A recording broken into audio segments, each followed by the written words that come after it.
يا يحيى خذ الكتاب بقوة وآتيناه الحكم صبيا وحنانا من لدنا وزكاة وكان تقيا وبرا بوالديه ولم يكن جبارا عصيا وسلام عليه يوم ولد ويوم يموت ويوم يبعث حيا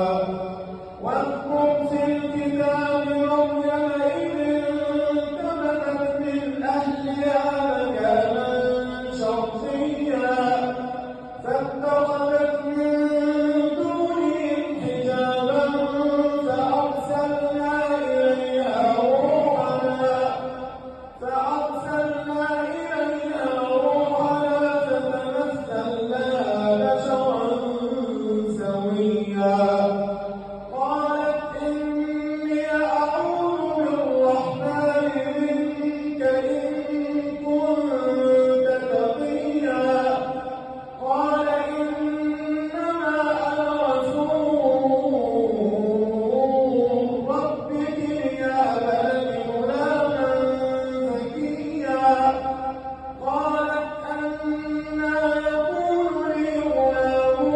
ولم يمسسني بشر ولم أك بغيا قال كذلك قال ربك هو علي هين ولنجعله آية للناس ورحمة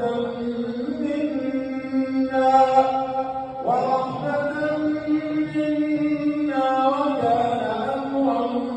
مقضيا فحملته فانتبذت به مكانا قصيا فأجاءها المخاض إلى جذع النخلة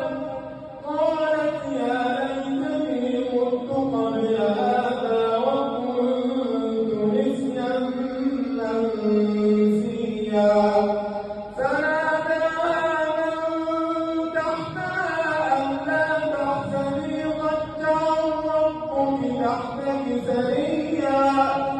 وهزي إليك بجذع النخلة تساقط عليك رطبا جنيا فكلي واشربي وقري عينا فإما ترين من البشر أحدا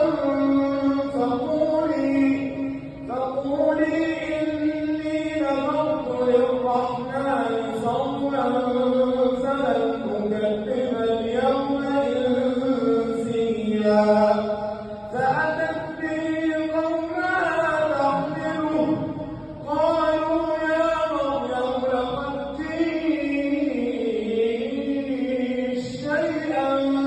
فريا يا أخت هارون ما كان أبوك امرأ سوء وما كانت أمك بغيا يا أخت هارون ما كان أبوك امرأ سوء وما كانت أمك بغيا